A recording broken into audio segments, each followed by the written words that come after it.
PodAskew is a founding member of the Odd Pods Media Network.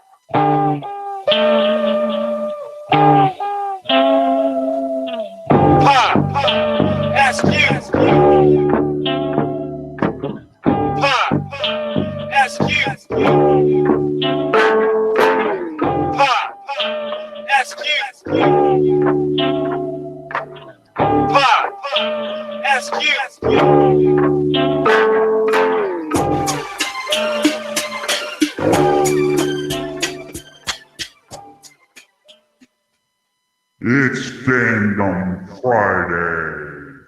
And we're getting Vokl and FuMZ Gaming. I am CJ, and with me, as always, is my hetero late mate Rico and a special guest, FuMZ. What's going on, gentlemen? FuMZ, we can't hear you, buddy.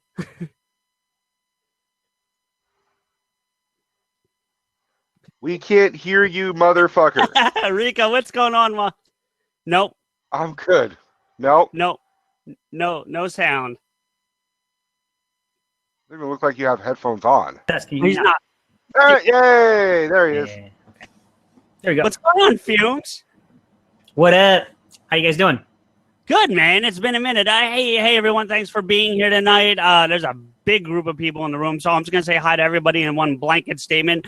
Same hat I always wear, Jolene. It's a hat's like just the new lights I have make it look blue. It's the same black hat I always wear, but hey, whatever.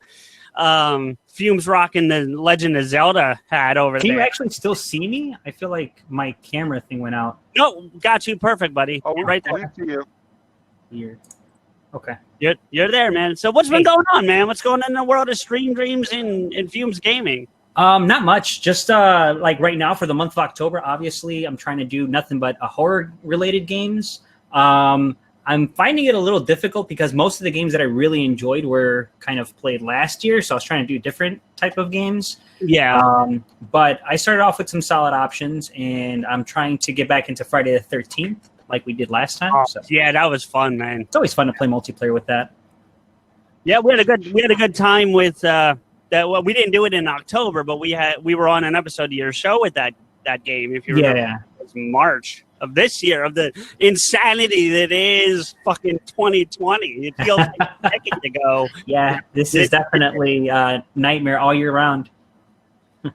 Yeah, man, it's been nuts. But yeah, dude, yeah, I know you're still gaining momentum, and you know you're streaming like crazy, and everyone from the Stream Dreams family just doing their thing. It's crazy, man. Yeah, it has been. And then I guess this is obviously like a better time to be doing this type of like live streaming. Yeah. Now that people are kind of indoors more often, more frequently. So it's nice that we can all provide, entertainment for people to check out while they're at home. Yeah, no, for sure. I felt the same way about doing this, about not just the Get Vocal, but the PodAskew and the podcasting. Like, people are home now. I mean, more than ever. So let's give them a whole bunch of content to listen to. You know what I mean? Mm-hmm. Or now watch, because we were introduced to this platform. Right. So.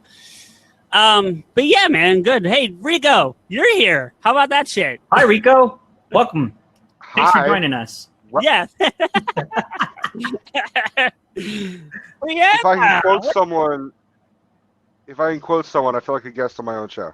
It happens occasionally. Happens occasionally. Glad to see Brianna coming over from your stream, FuMZ, to hang out with us on Get Hi, Vocal. Bri. Yeah. Hello, everyone from PodAskew, too. Yeah. Oh, there's just everybody's here now. This is crazy. I love it. I fucking love it. So Rico, what's going on with you, bud? For real? The Poda Crew. Very good, Fern. We've been looking for a name for our fans. I think you just coined it there. The Poda Crew. Yeah.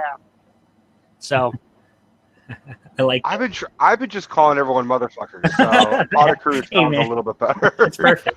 It's perfect. But what's going on, man? Crew Scoop. It's not bad. Well, it's still tentative, but Steph and I are going to be moving probably at the end of this month So, and I say tentative because it's through my dad, and my dad loves to change his mind every day. So we're figuring out if he's gonna, if it's a good day. Oh yeah, I still want you to move in. If it's a bad day, fuck you. Oh well, all right, Dad, thanks a lot. Yeah. But other than that, I'm okay. I'm just getting ready to mentally start packing. Cool. Well, not cool because packing's a pain in the balls. Let's all be real about that. It sucks. Honestly, the stuff that we have in this unit is actually, that's going to be easy. Steph and I have to unload a bunch of her storage, and because we've been holding, she's had 2 storage units because we haven't had a place to actually move it to.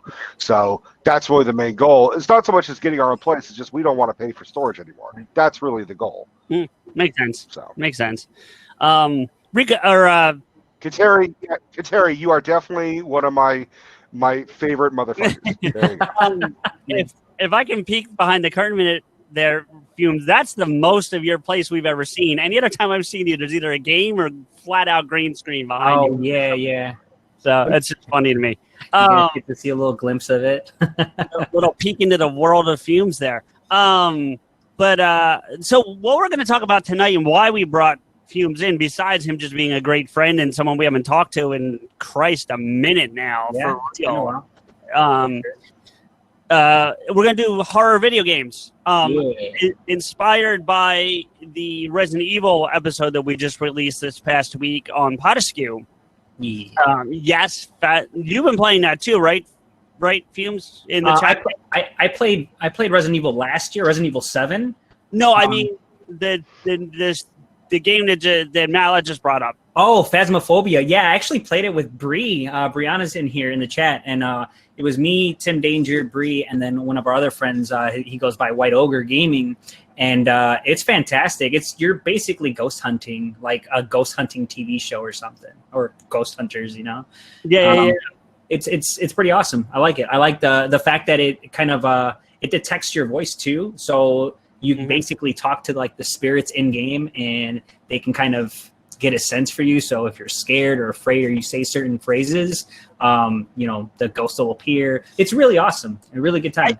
I actually watched you one night on that. I forget when it was. It was sometime last week, and maybe this time last week. No, not this time, but on Friday. And I checked out. It seemed pretty cool. I'll actually share with you, Fumes. I'm taking a step further. I got actually invited to go do one of these things for real once COVID breaks down. Like I'm actually going on a actual ghost hunt with that sounds awesome. With an investigative team. Yeah. So I'm super fucking excited to go do that. Yeah. So do you know like any details on it, or is it just like no? I know the crew I'm going with. It's based out in here in Jersey, and the name of the thing escapes me now because it's a friend of mine works for them. So I want to call them I think it's a South Jersey Paranormal Society or something like that, but I don't remember. But anyway, the point is I'm going to be going out with them and doing a whole hunt. So I'm very excited to do that for the first time because it's something I've always wanted. Are you going after the Jersey Devil? No, we're not going after the Jersey Devil, but I definitely been wanting to do something like that. So I'm super stoked to be getting the opportunity. So watching you, the reason I bring it up is because I watched you play the game, and I'm like, oh, I could do this virtually already if I really want. So test it out, How much was it, Fumes? Do you remember offhand? Phasmophobia is on Steam for like $13. It's pretty cheap. The reason for that is because it's an actual alpha, so it's a very it's technically not officially released. And so it's definitely worth the play, and I can't wait to like see how it improves over time to when they do like the official launch for the game. But it's definitely worth playing for all the things that you can currently do in game. It's fantastic. Yeah. Like I said, it looked real interesting watching you do it and watching like you said, the one thing that sticks out is like they had you in a room with the EMF machine, but they told you not to move because you were triggering the cameras, but then you didn't have like some other thing that you needed, and you're like, I'll go get it. And they're like, no, don't move. Could you imagine a real ghost hunt like that? I'm probably the worst person to go on a ghost hunt with. I'm like, oh shit, I'm tripping over shit. It's really funny. It was funny to watch though. But yeah, so getting back to Resident Evil, Rico and I put out an episode on Resident Evil, both the movies and the games last week, and I don't know if you got your PS5 pre-ordered, Fumes, but I got mine, and I cannot wait to get my hands on Village because that's going to be crazy. Yeah, I wish I could have streamed that this month, but unfortunately, we still have to wait. Yeah, I don't even think it's due out until 2021 at this point, like January or February of 2021, I believe. Like, it's a while before it's coming out. So yeah, it's okay. It's worth waiting because I think Resident Evil 7 did a fantastic job of recreating like the horror genre and kind of moving away from that whole like super action-packed 5 and 6 that they released, and it's definitely worth the play. Well, and the other thing that was interesting with Resident Evil as a whole, and Rico and I discussed this on the episode, was that it launched the horror genre. Oh yeah. If it wasn't, I mean, granted, there was other games before. Well, I mean, like PC stuff, but nothing that was as impactful as Resident Evil. And I think that Resident Evil as a whole, like, definitely defined the horror genre. And there was other, like, you know, Silent Hill and Dino Crisis, or I mean, Last of Us. You know what I mean? But like the earlier games, those are the ones that kind of like kept following in those footsteps where they had like the weird walking and the camera angles. It was so weird, but you know, exactly. Like you turn around and you're walking forward, but then like you go to a different camera angle and you're walking the opposite way. It was so obnoxious, but I think the cinematic views kind of, you know, is what pulled people in. And yeah, I think that for them to continue on and do what they're doing now is fantastic. That they're still, I mean, they're going on part 8, and then they have a bunch of related titles, you know. Yeah, some of those subtitles aren't great though. I mean, some of them are pretty good. Other ones, yeah. I mean, they had like some decent multiplayer ones, but yeah, for the most part, the traditional games were the best ones. Oh, sure. I mean, look, I don't care how cheesy the graphics look at this point. When you go down that hallway in the first one and those dogs break through that window, still scares the fuck out of me. I'm with Ariel. Silent Hill is probably my favorite like horror title. Granted, they did trash movies, but the way that Silent Hill kind of progressed with their games was always just more obscure on top of the previous one that they released. But yeah, I think Pyramid Head will always be forever like in my brain because of how freaky he is. Well, you know, it's funny because Rico said last week, and correct me if I'm wrong about this, Fumes, because they're both Capcom, right? Silent Hill or is Silent Hill Konami? It's Konami. Silent Hill's Konami. Okay, that's why they're not crossed over. Because Rico was hoping that in the movies he would have seen because they do all this weird shit with the movies anyway. They maybe Pyramid Head crossover. Yeah. Resident Evil cross Silent Hill. Yeah. Which Silent Evil. Silent Evil. Resident Hill. Resident Hill sounds like a part of like England where it's like, oh no, don't go over there. We have a lot of Brits here. Don't piss these people off, man. I'm not pissing anybody off. I'm saying it sounds like a haunted village. There's one game I tried to talk about on that episode, and I did not do it any justice. I was hoping maybe you could help me out tonight. No, because I know you know this game, and you helped me get this game back because I didn't have it for a while. PT. Oh, PT was fantastic. Yeah, so PT was actually supposed to be the next version of Silent Hill. I don't know if you're familiar with Hideo Kojima. Yeah, the creator of I guess the creator of the Metal Gear Solid series. Yeah. He worked with Konami on Silent Hills, which was just labeled PT for playable teaser. It released, I don't know, way back early in PS3 days. PS3 days, maybe? No. Early PS4, something like that. Yeah. But anyways, it was just like this this kind of experience that you played. It was like a 2-hour long playthrough of you being in this room, like these 2 hallways, and it was just weird thing after weird thing happening. Super creepy, very realistic. You were in first person view, so you're walking around like as if you're the person, right? And it was so obscure. They actually, at the end of it, because again, it's just like a 2-hour like demo. At the end of it, it like shows a glimpse of the main character, which was supposed to be Norman Reedus, and I don't know what happened, but there was some sort of issue between Konami and Hideo Kojima that they canceled the project. Well, he got all pissed off about the way they were handling Metal Gear. And so he basically threw a middle finger up at Konami, as far as I understand it. I believe so, yeah. And then the worst, I mean, well, not the worst part, but like what ended up happening is after that falling out, they ended up releasing Death Stranding. They worked on Death Stranding with Norman Reedus instead.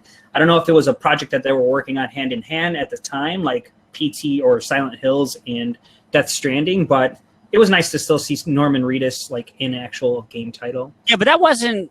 Was Death Stranding Konami, or was that independent from Konami? I forgot who Death Stranding was from. I know it's Kojima that designed, and it's his production team, but I don't think it's a Konami release. So Death Stranding looks like it's his own Kojima Productions. That's what I thought. Yeah. It's an independent game, and it might actually be one of the most successful independent games in a long time.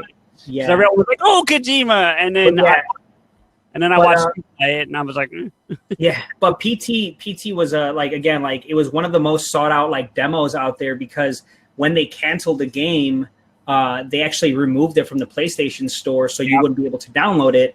And there were ways to work around it, so you can set like your console settings to allow you to still play it. It was weird; you had to kind of hook it up to your PC, but I managed to get it going for last year's Shocktober month that I was running. Yeah, I remember. I had a good time. I actually got to see some shit watching you play it that I never saw, because I kept I forget what the one thing was, but like I just kept running in circles. Like you had to do something to trigger that next section where it's all psychedelic, and I didn't know about it, and so I watched you do it, and I was like, oh, okay. So then I got to finally finish the game, or the demo, whatever you want to call it, but the most disturbing thing, and Rico, first off, Rico, I have to apologize because on our recording, I said it was the prelude to Resident Evil 7, and it's not. It's Silent Hill. So thank you for fixing that, FuMZ. There was a prelude for Resident Evil 7 called Kitchen, and it was a VR game.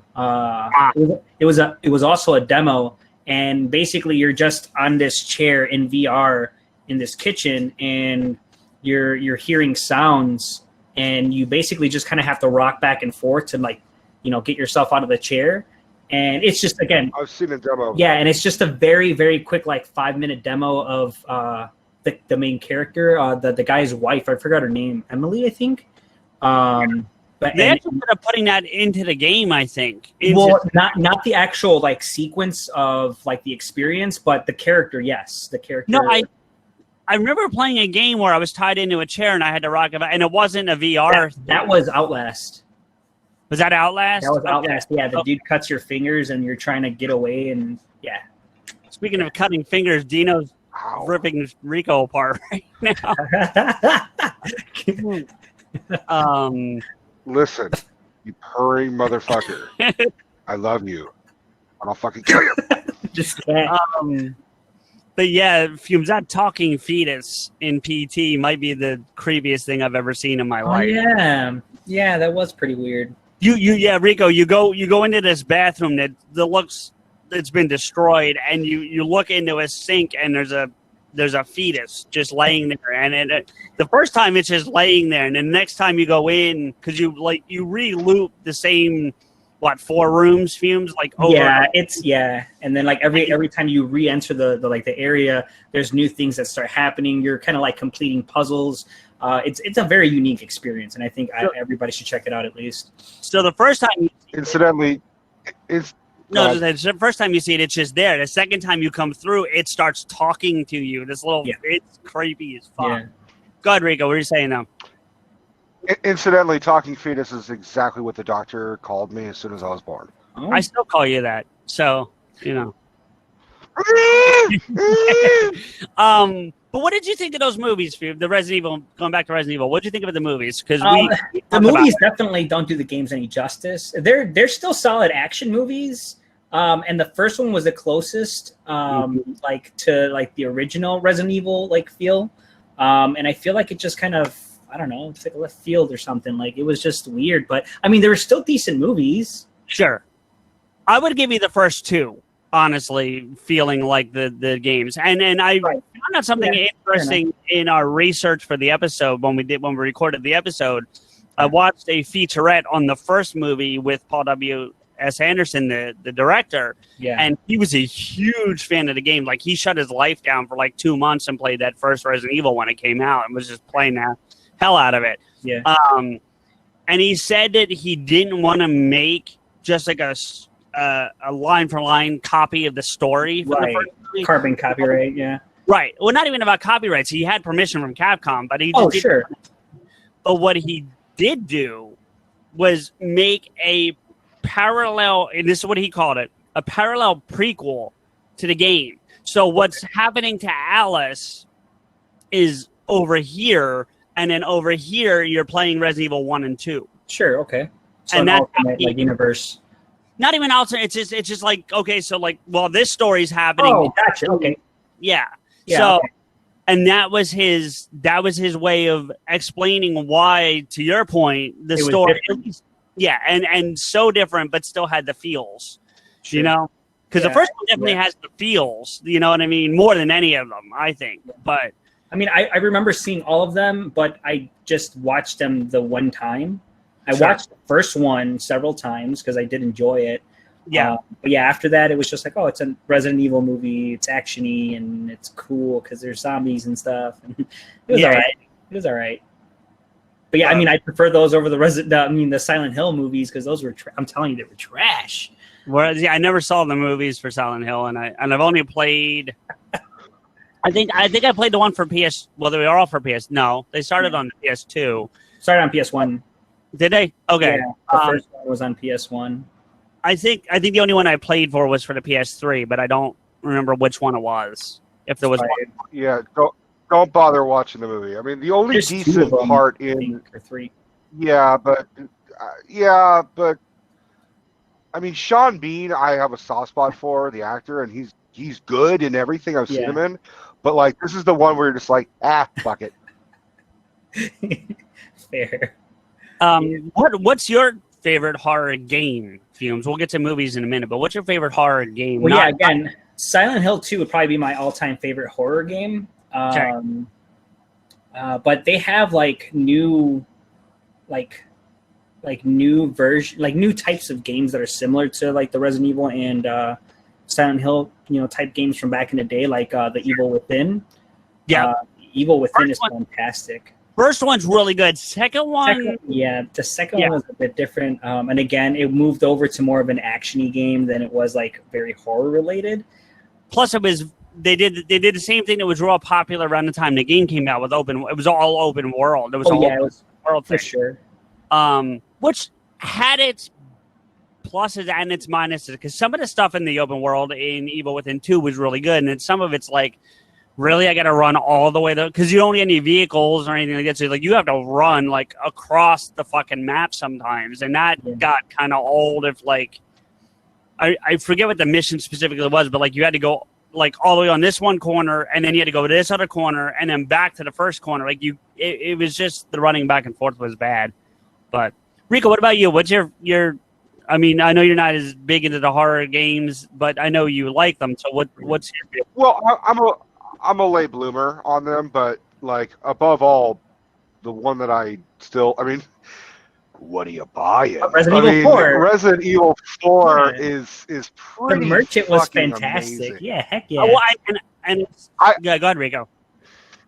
I've been playing 4, 5, and 6 for the first time. I mean, I played 4 years ago on PlayStation 2, but I bought all 3 in a pack on Xbox, and I gotta say, man, 5 and 6 just aren't as good because they don't have the merchant. Yeah, he was only on 4. Well, and oh man, he was so fucking funny. And FuMZ, as a game streamer, I would love your opinion on this, because I said this to Rico on the recording. I was like, that merchant became a life meme, like a living. He's a fantastic meme. He has the greatest lines, like "come back anytime." But there are people. That's my point. Like you and other streamers I've seen, when they get to any store in any game, it doesn't matter if it's Resident Evil or like Borderlands or whatever. They're like, "What are you buying?" Like, what are you selling? Yeah, exactly. He is the horror game equivalent to Leroy Jenkins. Like everyone just knows that for sure. now, even if they've never seen it or played the game or whatever. We know that motherfucker. I'm actually find him the most fascinating character in Resident Evil 4. Like fuck Salazar or whoever the little fucking Napoleon midget that is in that movie or the game. That's what I thought. I'm sorry, he's a little Lord Fuckeroy is what he is. But like you get all these fucking powerful Las Pagas dudes, and like this motherfucker, the merchant, has like multiple franchises throughout this whole village. He's on the island, he's in the castle, and no one fucks with him. Which makes him super scary as far as I'm concerned, because like there's zombies and shit like that are just like, no, don't fuck with the dude with his franchise. He will fuck you up. Like you don't want to go near it because he will buy your ass. Like, it's like seeing like a McDonald's in a bunch of places and just not. And being scared of the owner. Yeah. It's sort of how I like it. Rico, you said it best. He said he's got that location thing down better than anybody because he's just everywhere. You know? And it's like, is it him or is it clones or is it brothers? Yeah. Is it a whole? This dude is like this dude is just the best. Yeah, he's like the best traveler ever, and it's like,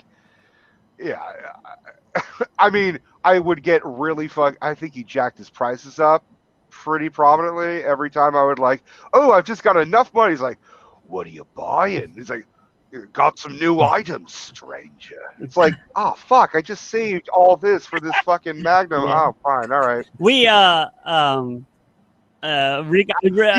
was afraid. I wanted to shoot him, but I was afraid of shooting him. I think you can. He just stands there. I one of the times, because I don't make Rico laugh very hard on the show, whether it's here or on PodAskew, but the one time I got him last week was when we were talking about the merchant, and I said, I'll buy that at a high price. You know, that's the good one. That's the best quote, man. So, yeah, that dude's crazy, but yeah, Rico was called me a couple times throughout 4 and was like, how do you beat these fuckers? Like for various enemies. What was the one, Rico, that you kept calling me about? Like, because you called me like twice about the one and you just were like dumping bullets into them and it wasn't. Do you remember what it was? No. I think it might have been when the little person becomes the giant fucking creature, dude. Salazar, and I was like, just constantly trying to fucking shoot him, and then I actually like I talked to you, and you're just like, just shoot him, just keep shooting him. And to be honest, I'm not gonna. I don't think he's a little person. I think he's honestly like 12. I don't think he's old. Like he's just. That is a very shoddy 12-year-old, my friend. I'm not saying 12-year-olds with some shitty attitudes. Trust me. No, I'm saying that is a little person for sure. Fair enough. He even says that he's actually only like 25 or something. Does he say? I don't remember, but that's okay. Yeah. He gives an age, but he's just like, look, you don't want to talk shit about them. They've had it up to here with that crap. So, Rico speaks for him and himself. You know. But what I ultimately did was I figured out, because I had the grenade launcher, and I had the grenade launcher with the extra scope that zooms in and takes forever to like zoom in and aim, and it takes forever to load. So I just unequipped it and had the laser sighting, and every time this giant poison ivy plant thing opens with the little Lord Fuckeroy, I just kept shooting him repeatedly, and it took like all of 30 seconds. I struggled for like 30 minutes, and I said, I have an idea. And then it fucking worked tremendously. So there's my gift to anybody who wants to take that guy down. There you go. Yeah. Tips on a 25-year-old game at this point. So it's not that old. No, it's Resident Evil 4 is pretty. If you go back to the original PS2 release, it's got to be at least early 2000s. Yeah.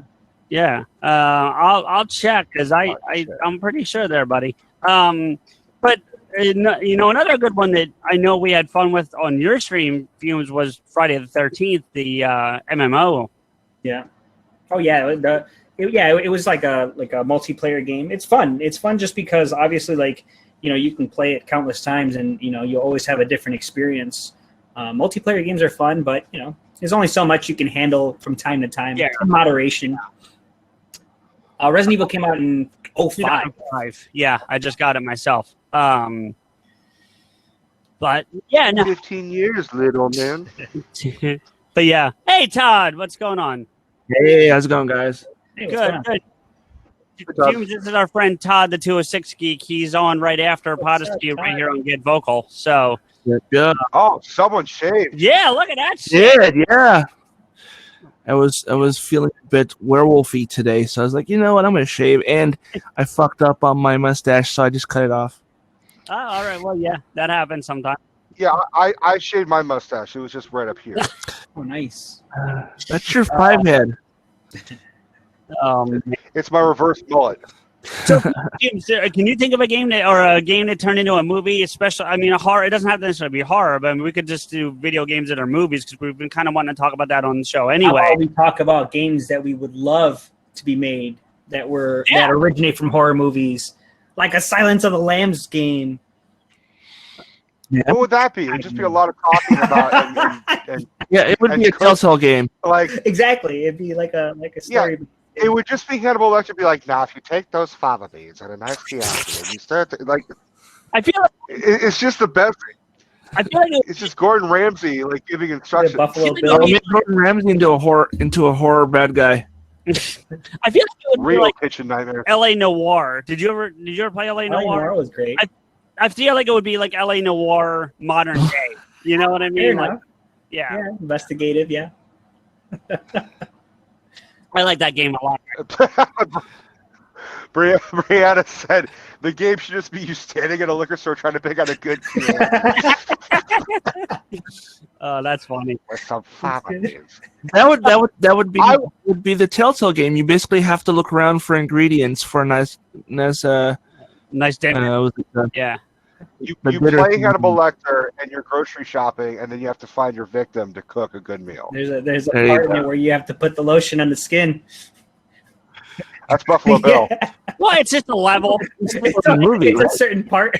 For sure.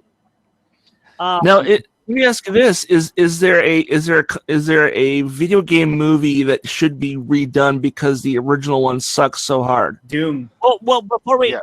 get there, I wanted to hear Rico's answer to FuMZ's question about a movie that should be turned into a game. I would love. I actually told Todd this. I would love a Nightmare on Elm Street franchise game, because I mean, not for nothing with Michael Myers and Jason and all those fucks. They're still bred in reality, but Nightmare on Elm Street is all dream world shit. So you could really fuck with graphics and levels, and I mean, who doesn't want to play as Freddy Krueger? Right. Or run from Freddy Krueger? I feel like you got a taste of what that could be like with the Scarecrow levels in Batman. Like that could be Fair enough. Yeah. what that would be like. You know what I mean? That's just my opinion. But so what? Johnny Depp, Rihanna. There's a requirement that Johnny Depp is in the crop top has to appear. He just gets sucked into a bed. that's funny. A half shirt, yeah. The 80s. I love how he was supposed to play like a football jock in that movie, and Johnny just looks like a drug addict in that whole flick. And they're just like, "Here, we're gonna put you in a jersey crop top thing," and he's just like, "Yeah, sure, I'm a football player." Like, it's just, He was clearly like he was he was great in that movie, but clearly he had to stretch his acting to Right. portray a football player. He was clearly a theater nerd that liked football. Right. I've been trying to think. I'm trying to think of what movie I would want to see turn, because I'm not a big horror person, right? And like most of the horror game movies I like are, well, I mean, Resident Evil is probably like my number one horror movie, and that's already a game. Oh Underworld. I was just thinking that Underworld, yeah. the first Underworld could be a good. You could do all the Underworld shit like in a live MMO type. Yeah, I'm not an MMO person, but yeah, that'd be a way to do it. I think. Create your own vampire. You're not Celine, but you can make your own. Yeah. Knights of the Old Republic type of vampire character. Make a death. To like Death the universe. I Yeah. can see that. Yeah, you're a Lycan or a Death Dealer. You can choose your own path. Yeah. That's how I would do it. It's not a bad idea, Rico. Again, FuMZ and I have talked a lot about gaming over the time we've known each other, and he knows I'm not a big MMO guy, but that would be an interesting game to play for sure. Trying to think. I'm trying to think if there's any other movies. See, because like all the other horror type stuff just would be bad games. Like I'm thinking Red State, but that would be a terrible game. It's a great movie, but it'd be a terrible game. I don't know. Red State looks like what the new Resident Evil is going to be, essentially. Yeah, I guess. I think one of my favorite, Just pissed off hillbillies with guns. Yeah. I mean, yeah. Yeah. one of my favorite movies turned into a game was The Thing. The Thing had a fantastic PS2 version of it. Really? Yeah, it was really awesome. It's probably one of the top rated horror games that was based off of a movie. What was The this? Thing. John Carpenter. Oh, okay. Yeah. Honestly, I would like to see the Left 4 Dead series go to other platforms than just I can PC see and that. Yeah, that's Xbox. cool. Yeah. I got a funny story about The Thing. Is Mark still here? Yeah, Mark's still here. I have to ask this question before I tell my story. Mark, have any interest of jumping on? Because I'd love for you to be a part of this conversation. But no, Todd, you didn't have to go yet because I'm not sure if Mark's going to do it. But if he's going to, then I'd ask you to give us a spot for a moment. But I'll give up my. let me see if he's going to answer. And if not, I will tell the story anyway, but I don't do it the justice that Mark does. If he's even paying attention. What story? It's a tabletop game we played based on The Thing. I know it's called something else and how badly I fucked it up, but you love telling that story and you're good at it. And I look terrible in it, but that's fine. I'm kind of used to that. So, yeah. Okay. Every week on PodAskew. Yeah, basically. Well, he says he'll jump on. He says give him 10 minutes, so we'll come back to that. But Okay. I don't know if it's going to be worth the build up now. Okay. Well, Mark is a master storyteller, so I'm sure he'll be awesome either way. He'll make it worth it. Oh, there you go. Nice. The confidence. Yeah, Mark's a good buddy of mine. FuMZ, that guy I used to do tabletops with until COVID. Right. Yeah, right. We'll be doing that again. Hopefully, once they get this shit under control. But we'll see. Jolene is both. Yeah, it is both. basically. So I think yeah, but you're right. You know what? I don't know if you would call it a horror movie, but Big Trouble in Little China. I'd love to see a game based on that. That would be fun. That'd be a fun one. They're remaking that movie, I think. Yeah, they are with The Rock. Yeah. Fuck that noise, because no. Yeah, I mean, I got nothing against The Rock, but no. Yeah, Big Trouble. Big Trouble would be like in the vein of like Saints Row. You think? Yeah, it's kind I of can see that. just kind of ridiculous. Yeah, it's over the top. Yeah. Yeah. Grand Theft Auto 5. But you can't do it with anyone else than Kurt Russell. Like, you just, no. No. Too old for that shit, man. I don't know, Jeff Bridges. You throw Kurt Russell in a dryer, you get Jeff Bridges. Fair. So, Tell me there's not like a resemblance, and like, tell me I'm not the only one who's confused those fucks before. I'm like, all right, if it sounds like John Wayne, it's Kurt Russell. No. If it sounds like a stoner, it's Jeff Bridges. I think the only reason why I don't confuse the two is Kurt Russell's definitely an alpha male, and Jeff Bridges not so much. that's fair. Okay, that's fair. Steph, I think you need Daybreakers. Is that correct? Daybreak, is that on the Yeah, summer? Daybreakers. Daybreakers is a really good horror film, a really good vampire movie, where basically the world has been overrun by vampires, and humanity is an endangered species. What is that released? Oh yeah, I've seen that. And Ethan Hawke plays a. Oh, right. I don't know what the technical term is for a blood doctor, but he's a blood scientist, and Hematologist. he's trying. Huh? Hematologist. That's it. Sure. He's right. We'll go. Yeah. Sounds like it. And he is trying to find a cure. He's trying to find a true blood. He's trying to find like an alternate food source, because if humans are the food source and they're an endangered species, what happens when they start, starving? Right. And actually, what happens is when vampires are withheld from blood, they actually turn into like winged, awful bat-like creatures that are crazy and cannibalistic. So, Mhm. I mean, you got Sam Neill as like the head fucking vampire who's just like a business tycoon. He's like Donald Trump with fangs, is kind of how it is. Oh wow! And which All right, Mark. consider that just Donald Trump, just not orange. All right. So now, And then finish your point, Rico. Mark, let him finish, and then you can.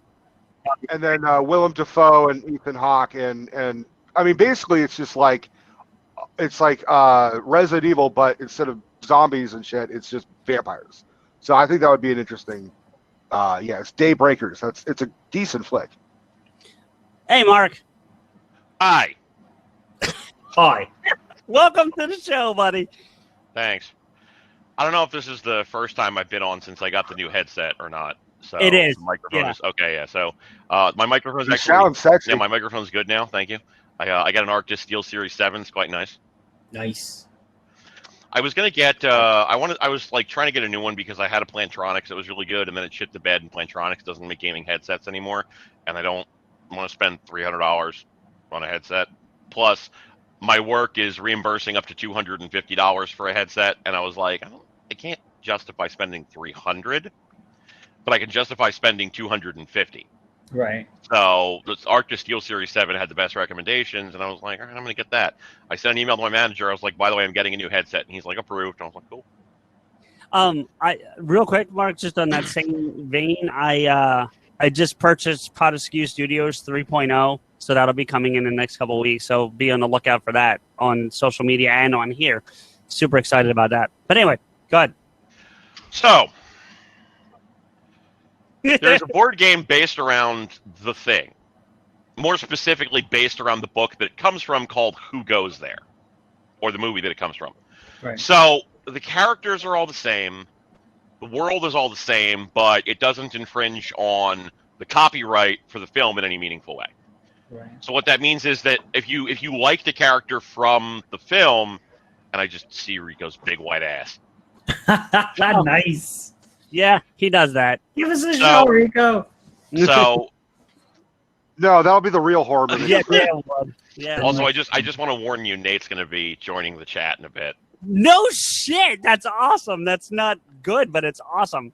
He's So. specifically doing it so that he can inform you that you're a dumbass when I tell the story. I just want you to know that. What else?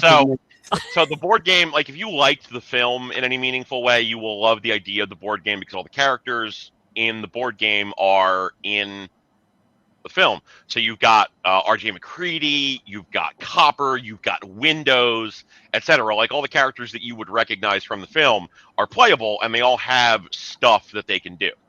Okay.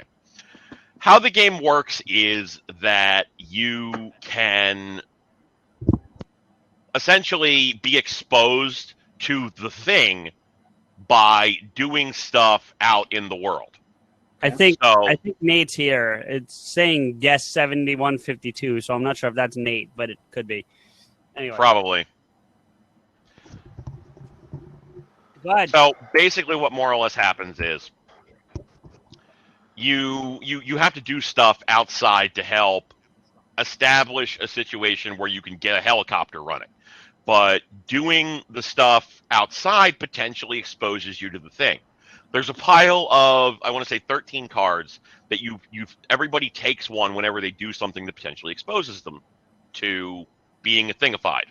Once the last card is gone, it just says that underneath it, trust no one. So at that point, you know for a fact somebody's been thingified. But until all the cards are gone, you can't be sure. Okay. So in the game that we are playing, my friend Kane draws the thing card as the first fucking card. We don't know this because it's all a betrayal-based game. Right. So essentially what you're supposed to do in order to keep yourself safe is potentially, stay with people that you think are safe, but you have infection counters that you can expose to one another.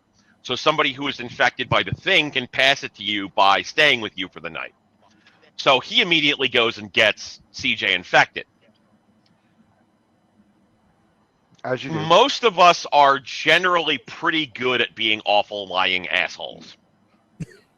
CJ is not. So, I think that's a good thing, by the way. Just want to point that out. Like, I think it's a good thing. You already invited me on knowing that I was going to be fucking beating you like a bongo, sir. Like, let's not call this anything other than it is. All right. So, all right. So he is not necessarily great at being subterfuge, we will say. And Nate suspects him for a while. Nate's character has the ability to perform a blood test on somebody. So Nate's character performs the blood test on CJ and then says, because my character has a revolver, so I can just kill someone. He points at CJ and he goes, "He's the thing, kill him." Now, if you have played a betrayal-style board game, or even Among Us, like on Steam, you know that the general idea here is that you are supposed to call into question the person accusing you to try and get out of the situation. CJ says, "I'm not the host, so it doesn't matter." And there is just this pause. A long fucking pause. As all of us just look at each other across the table. And then I look at him and I go, "That's not how you're supposed to fucking play this game!" Hi, Nate. And we all just die laughing, like right there, just watching him do this. I felt about that big when it was all said and done. Like, legit was just like, okay. I don't want to know about your penis. That's not what I. You know what? Fuck off. Brianna has a question. Yeah. Shoot. I don't know. Did you match your hat to put your mic on first? No. I got new lights, and the lights are affecting anything black to look this color, and the foam cover and my hat are both black. So, interesting. I don't get what that's about. And the first mention of penis tonight, yes, and with Nate not being on camera, it might be the last mention of penis tonight, thankfully. Todd asked the question while he was on, and I would love FuMZ as our guest. Astrid says that explain the black headphones. I don't know. That's good. It's good. Oh, fucking serious sleuthing right there.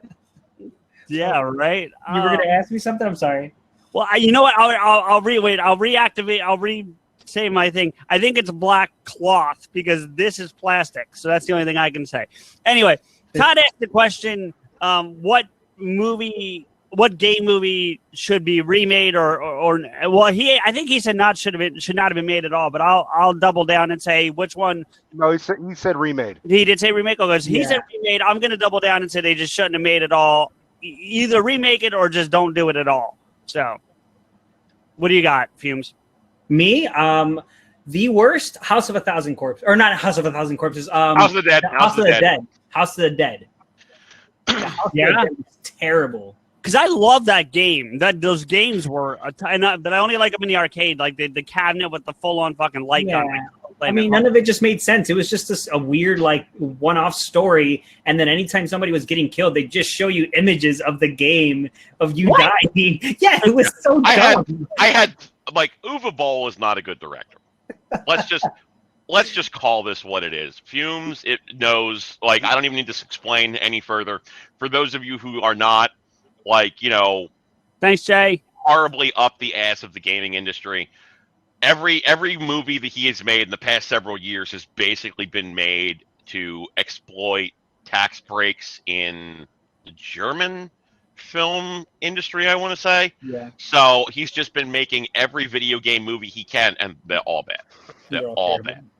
Like the best one he made was the Postal movie. The best one he made was the Postal movie, and like you're kind of going in with the bonus of everything I do here is going to be fucking stupid. Yes. Basically. That's the appeal of Postal, is that you see it's the most ridiculous. It's bad, but that's the charm. Yeah, I mean, there's definitely bad game movies out there. Like I know one. I mean, everybody shits on Super Mario Brothers, and tell me, I know. Hold on. I want to actually take a moment of my life to defend Super Mario Brothers. No, dude, wait. Before you do, and I'll let you do it. I'm with you, Mark. It's not as bad as people say it is. I'm with you there. Yeah, here's the problem with Super Mario Brothers. It is a bad Mario Brothers movie. Mm-hmm. Yes. As movies go themselves, it's actually pretty good. Yes. Like, they put a lot of effort into the world building. The aesthetic of it is amazing.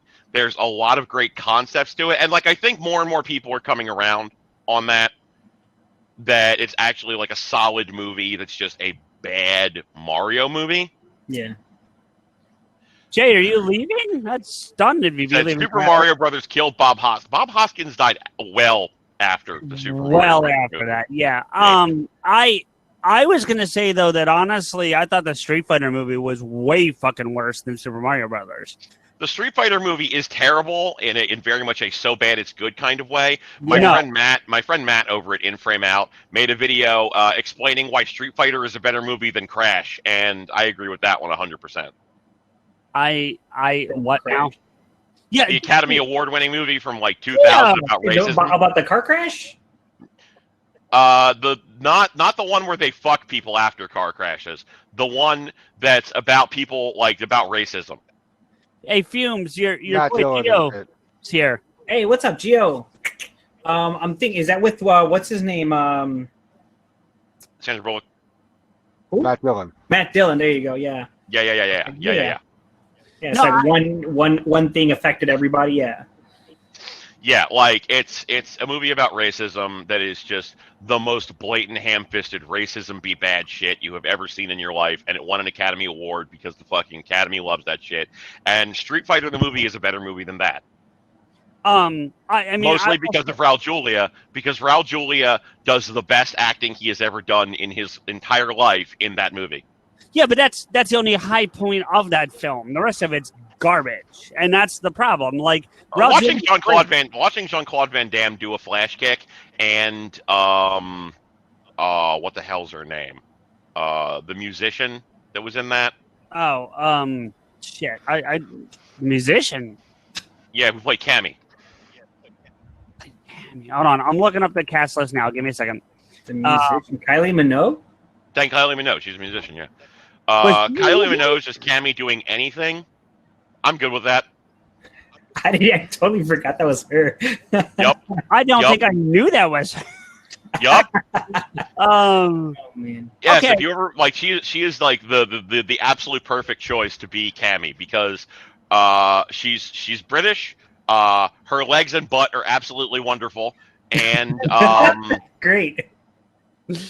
And she's dressed appropriately. Oh man! By which I mean, basically in a stupid-looking swimsuit. Well, yeah, that's Cammy's outfit, but yeah. Yup. Which, by the way, Mark, I think I said this to you privately, but seriously, Street Fighter V, and you have to pay for the main characters. Fuck that. Just saying. I agree with the original version. The championship re-release of it is just everything's unlocked, so I prefer that one. But that's the one. She might be Australian. She might be Australian. I don't know. They all basically sound the same to me. But she is Australian, just from Melbourne. But no, seriously, because to have to pay for Guile, I'm sorry. Like I don't mind paying for like Cammy and those level, but other extras, yeah. Give me the original 8 for free, or original 10, whatever it was, for free. Give me those, and then whatever. So I don't know. What about you, CJ? Also, I got just want one. to note if there are any Australians in the audience who are upset that I said that English accents and Australian accents sound the same, you probably should be from a better country like New Zealand. Oh, Jesus. Here we go. Thank you, Mark. Ellen already knows my fucking opinion on that. You can fucking tell her all the day. You do realize that like 90% of this room is either British or Australian right now, Mark. Just saying. Well, the British ones should probably be fine with it because, you know, technically speaking, Australia is better at dealing with COVID than Britain right now, so it's a favorable comparison to British people. And like Australian people, I mean, they're not from New Zealand, so I don't care what they think. What did you ask me? Oh no, about you picking. You said Street Fighter was the worst movie, right? Like, I think it's the worst one. No, you know, by comparison, I do like, and I know a lot of people. I'm probably alone on this one, but I liked Street Fighter: The Legend of Chun-Li, the other one that they did. It's a lesser known Street Fighter film. yeah. And it centers strictly around Chun-Li. She's the only character besides Bison that's in the movie. But I did enjoy that one quite a bit. So Yeah, see, Gio was on the money with that. House of the Dead was the worst. Doom was also a terrible one too, except for that last like couple minutes of CGI where it looked like. Because have you guys ever seen Doom? I haven't, but Rico probably has. Doom was okay. It was an okay like space film or whatever, but it just at the end they kind of incorporated that first person view with The Rock going in like all these different like, you know, hallways, and it was pretty cool. It felt like the actual game, which was fantastic, but the rest of the movie was garbage for sure. Fair enough. Rico? Max Payne. Max Payne fucking hurt Yeah, it me. was bad. That really, like, that was the first time I ever walked out of a movie theater silent in a bad way. My friend Michael and I we were big fans of Max Payne, and ultimately Max Payne 2. Like, at the time, that was all we got. And then we got Max Payne 3 because it was like, hey, sorry, we fucked up the movie. Like, you know, I can buy fucking Maki Mak as Max Payne, but, like, the story was hot trash, and it didn't feel like a noir game. Right. It had none of the creativity and voice of the game. I mean, again, Marky Mark is fucking whatever, but I would have gone Clive Owen as Max Payne. I could see that. Yeah, but that fucking broke my heart. We're like, because we saw the trailer and we're like, fuck, Marky Mark, but whatever. And then Marilyn Manson had written that song, If I Was Your Vampire, and like it was in the trailer nonstop. And at the time I was getting involved, like expanding my horizons into other music, and it was just like, dude, Manson, Max Payne, this is gonna be fucking awesome. And then there was 2 hours of not fucking awesome, and we walked out of there just like, dude, like we stood out there smoking cigarettes, looked at each other like we had gone through like PTSD. We're just like, dude, what the fuck? So like how? I got to double back to Mark for a second because we asked him his worst, and then I didn't let him answer, and that's my fault. So what's your worst game movie, Mark? I'm going to go with an answer that a lot of people may find a little questionable here, but for me... Oh, no shit. Say Mortal Kombat. No, Mortal Kombat is one of the 3 best I love that fucking video movie. game movies ever. Yes. Alongside the first Tomb Raider and Silent Hill. Well, here's my criteria. Agreed. It's faithful to the game. It is and very. it's still a watchable piece of media. Right. Tomb Raider is a watchable piece of media, and it is fully faithful to the game universe. It is not weird about it. It doesn't throw anything away. It doesn't make you feel stupid for being a fan of the game and coming to watch it. It is a perfect cross-section of taking the video game character and putting her into a film. Do I think it's a great movie? Absolutely not. Right. Do I think it's a great video game movie? Yeah, because it does what it sets out to do. Fair. Silent Hill changes stuff, but not in a way that I'm inherently pissed off about. There's only 2 things I don't like about Silent Hill. which is Pyramid Head showing up in the movie, because Pyramid Head is very specifically James Sunderland's creation in the games. Fuck you. I will go to my fucking deathbed mad about people who don't get fucking Pyramid Head and the reason that he exists. Fuck white people. White people are the fucking worst. Thank you, Mark. And Mortal Kombat, like, the only thing I don't like about the original Mortal Kombat is Scorpion's the bad guy who works for Shang Tsung. That's the only thing I don't like about that movie. Everything else about it is great. Yeah, no, I'm gonna go. My least favorite is all of the Resident Evils. All of the Resident. You just except for the first one. Right. You That's what I said. came in about 10 minutes too late because we definitely spent the first like 10, 15 minutes talking. And I'm thankful you haven't heard our most recent episode then. Because it's all it is the Resident Evil movies and the games. Although I will say this, Mark, just food for thought. And I know it probably won't mean shit because I know you well enough to know that. But I watched an interview with... Now, I would say Battleship would be a board game movie, which is almost worse. I agree, Mal. I agree with Mark, but it is a board game, not a video game. But also, I agree with you. It's a horrible fucking piece of shit movie. Agreed. So, Mark, I watched a featurette on the Resident Evil, the movie, the bonus stuff, and they interviewed the director, and he's a huge game fan of the game series, and so. What he didn't want to do, and I said this earlier, but you weren't here, is he didn't want to do like a retelling of the game story. He didn't want to just retell the story again. So what he wrote, because he also wrote it, was what he was calling a prequel side story. So basically, this was happening at the same time as the game was happening. So if the game's happening over here, over here is where the movie is. So it's happening congruently, but not intersecting, if that makes sense. At least not in the first two. In the first one, that's absolutely true. In the second one, that is an objective fucking lie, and Paul W.S. Anderson can fucking French my anus. Well, there you go. So, FuMZ, are you glad you joined us tonight, or what? Yeah, it's fantastic. I love it. The second movie, it's like, oh, here's Jill Valentine fucking stumbling through the fucking graveyard, and then all of a sudden, Mila Jovovich shows up as like a superpowered like partial zombie woman, and like teams up with Nemesis, who is like her dead boyfriend. Fuck, and I cannot stress this enough, all the way off. Thank you. The Resident Evil franchise collectively has...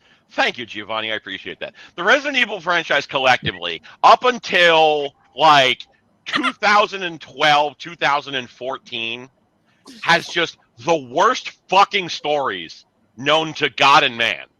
I don't know how... The games. Oh, okay. I don't know how Paul W.S. Anderson saw that and was like, hold my beer. But here we are, and there it is. He fucking made an entire series of movies that was worse than the writing in the games.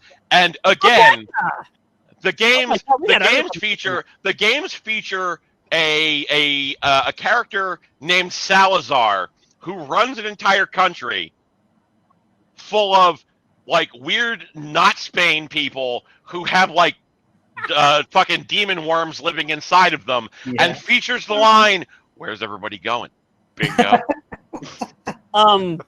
Mark, can I take a second and reset you, because we've had several new people join us that I want to take a minute and say hi to. Rebecca from England, another one of our British friends and close friend of PodAskew is here. So thank you for being here, dear. There's so many people here tonight, Rico. I'm loving all this attendance, and it's all for Mark. It is all for Mark. It's all Mark and FuMZ. It's nothing to do with us. It's those two brought all the. I haven't said dick this majority of this episode. This is probably the most quiet I've ever been. Yeah, you've ever been. McDonald's forgot my fucking fries. I'm not happy about this. Well, what? Oh, you should call them up and fucking tell them all about Resident Evil. They will bring you so much food, like, oh shit, we don't want to piss off this fucking guy. You were like an angry fucking Columbo. You're just like, and one more thing. All jokes aside, I do want to, to the people that have always been here with us, thank you. We're not getting off yet, but thank you for being here. And then for the new people that FuMZ brought with them, Brianna, Gio, and Mark bringing Nate over, and then Rebecca just being our friend, and my other friend CJ, which would have been real confusing. She was here briefly, but she's already left, so I'll have to thank her privately later. But anyway, I don't know where to go after that rant. Rico, help me out here. Oh no, you are on your own in this motherfucker. Also, the Monster Hunter movie is going to be hot garbage. I was just talking to someone about that. Hey, you were talking to me about it, FuMZ. We were talking online. Yeah. Like, it's great that they rendered like Rathalos and Diablos looking exactly as they would. I don't need to see another fucking movie starring your goddamn wife, Paul W.S. Anderson. Especially not your wife ruining my favorite Capcom game. She was great in The Fifth Element, and that's it. Go home. You're drunk. First Resident Evil. You said the first Resident Evil wasn't bad. I didn't say it was good. I said it wasn't bad. When I saw the trailer for Monster Hunter, I thought it was another Resident Evil movie. Yeah, that's what I thought. I mean, they're rebooting Mortal Kombat. Yeah. They're rebooting Resident Evil. They're rebooting both of them. Yeah, the Mortal Kombat one, Mark, I'm actually pretty excited about. The little bit I've read about it sounds like it's going to be really interesting to me. I see they have untitled Resident Evil film, which I'm guessing is the reboot. They don't have a Wikipedia link to it, so I don't care. Yeah, Kateri, it's Mila Jovovich is Paul W.S. Anderson's wife. They actually have a list of like who's going to be the characters in the Mortal Kombat film, and I'm mostly on board with them. Do I dare ask? Well, I don't know who any of them are, which is why I'm mostly on board with them. Yeah. Okay. But it's like it's like a sizable Asian cast, which I appreciate. I respect that. I think if you're gonna, I'm with you there. I hear a lot of people are complaining about the cast for the Resident Evil reboot. Are they? I didn't see it. I was upset with what they did with Leon. I thought Leon was horribly miscast. In the original run, yeah. I know you said. Yeah, I thought he looked the part. You disagreed, but he just was a bland dude, and his Finnish accent kept coming out. I'm just like the motherfucker's not even trying. He's Kevin Costnering this shit in reverse. Yeah. Like, I would have gone Jensen Ackles from Supernatural. Yeah, so that would have been my Leon. And I said I thought Jensen Ackles should have played Chris Redfield, honestly, because Wentworth Miller, I like the guy, but him as Chris Redfield just didn't work for me. I brought up a Wikipedia article. Okay. List of films based on video games. Oh, all right. Is it you screaming? No. Rico, you're in a bad mood tonight, aren't you? Let's hear it. No, I just don't have anything to say. So what I'm going to choose, I'm going to be antagonistic. Look, man, I'm here for it. Yeah. Oh, I know. Let's not forget our invited guest FuMZ, though. I mean, he is here because we. All right, we'll make him feel welcome. Fuck you piece of shit, motherfucker! Hey, fuck off! You feel right home? See? Look, I'm not swearing. Listen, I'm not swearing at everybody. I wasn't mean to everybody, just the Aussies. Anyway, and the Brits. And what? And the Brits. The worst. I mean, their reinfection rates for COVID are higher than ours right now. I'm allowed. Anyway, also, we won the war. Fuck you. Anyway. So there's 3 movies that don't. You are about to lose all of our fucking followers, Mark. You better be responsible for finding us more people as replacements. The opinions of Mark B. writing are his and his alone and do not reflect PodAskew in any way. Thank you. Okay. I mean, it's not an opinion. I mean, to be fair, it's not an opinion that we won the Revolutionary War. We did win that. That did happen. Anyway, so there are 3 movies in the list that do not have a Metacritic score or a Rotten Tomatoes score, and those are Far Cry, which I believe was an Uwe Boll film. So yes, it is. It is an Uwe Boll film. They did. It made $743,000. Nice. Yeah. And it cost Nobody 10 million. even went to go see it to give it a rating. So that should tell you everything you need to know about it. They made a Tekken movie by Warner Brothers. I saw that. It's not good. Yeah, I forgot It didn't about look it. particularly good. And they made a film based on Dead Trigger, which I don't know that one. it's I don't even know what that a fucking mobile phone zombie first-person survival Really? horror game. Well, look, wait a minute. And Mark, I know you're a big fan of this game, but I heard they were making a movie about this, and they still do it. I'm very anti it, but I heard they were making a Plants vs. Zombies movie, and fuck that, because that's going to be stupid. They made an Angry Birds movie. They did. Yeah. I want a movie based on Operation. That's what I want. The board game. Just have it fucking be gory as shit. And this poor dude, they're just like trying to pull bones and fucking all sorts of shit out with pliers. And then he buzzes. Did we lose Mark? No. Oh, okay, you got deathly quiet. I was like, okay. I died. Yeah. Actually, No. So actually, Jolene, I think that's what Saw is. Yeah. So what would you think is the highest rated video game movie ever made? You're talking Rotten Tomatoes type thing? Sure. I would guess would Resident go Evil. with the reboot. Let's hit FuMZ. Well, yeah. I would say Resident Evil, but what were you gonna say, Rico? I would say the reboot of Tomb Raider. Okay. TJ? I'm gonna go Mortal Kombat. Detective Pikachu. Detective Pikachu. I can see Oh, fuck you! The next Fuck You. I you. agree. Okay. Fuck you. Okay. The next one on the list, Sonic the Hedgehog. That one actually wasn't hit there. Oh, That wait. wasn't. The next one in the list, Rampage. I forgot that was the movie. With The Rock. was it that Rock movie where he had like a white shirt and khaki pants, just like in San Andreas, just like in fuck you. Yeah. Oh, The next one after that, the remake of Tomb Raider.